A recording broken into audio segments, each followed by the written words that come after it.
Everyone thought she was just a visiting trainer, quiet, polite, too gentle for the grit of war. But when the British sniper smirked and said, "You want to try?" he unknowingly handed his pride to the deadliest shot the SEALs ever produced. Before I tell you what happened next, tell me in the comments where you're watching from. I love knowing who's listening. The shooting range buzzed with laughter that morning. Sunlight glared off brass shells scattered across the sand, and the smell of gunpowder clung to the wind.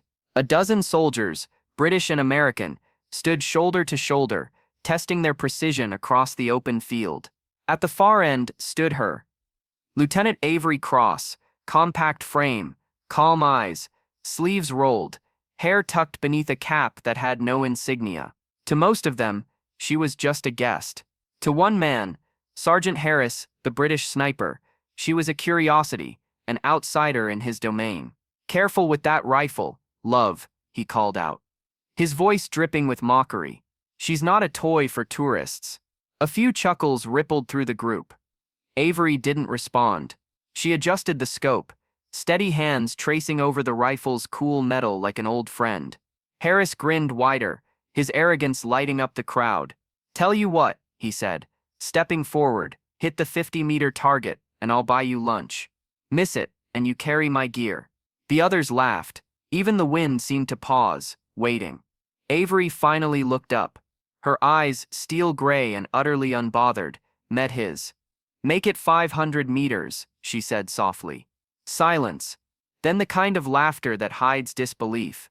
500 meters wasn't just a test, it was a statement. Harris shook his head, loading his rifle. "All right then," he said. 500 it is." He fired first. The shot cracked through the air, clean, sharp, textbook perfect. The metal plate downrange rang once. "Bullseye," someone said. Harris gave a smug nod and turned toward Avery. "Your turn, sweetheart." She knelt, adjusted the bipod, inhaled once. Then, nothing. Total stillness. Even the laughter faded as she stared through the scope, her finger hovering lightly on the trigger. She wasn't thinking about Harris. She was remembering Kandahar, where wind speed changed lives, where her best friend never made it back. The same rifle had been in her hands that day. The same calm, the same silence before the truth. She exhaled. One soft squeeze. The round ripped through the air, vanishing into the horizon. Then, clang. A perfect hit. 500 meters. Dead center. No one spoke. Then, before anyone could recover, she adjusted the scope again. "Let's make it 800, she murmured. The British sniper froze. His pride wavered. "That's impossible without wind charts," he stammered.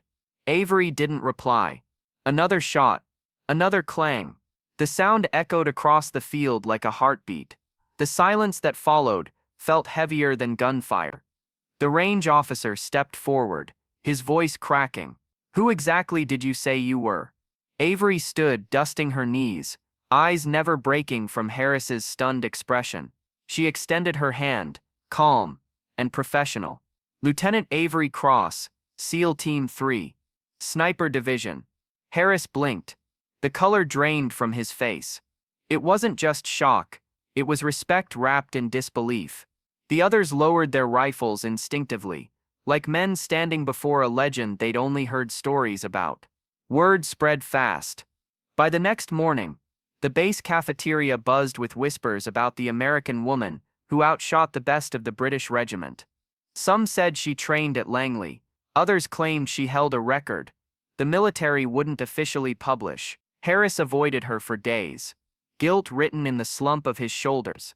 But on the 5th day, he approached her table, no arrogance this time, just humility. "You knew all along, didn't you?" he asked, quietly. Avery smiled faintly. "I knew you needed the lesson more than I needed the praise." He nodded, eyes softening. "Well, consider it learned." She rose, extended a hand again, and this time he shook it. Because respect isn't given by rank or gender. It's earned, one honest moment at a time. And sometimes, the quietest person in the room carries the loudest truth.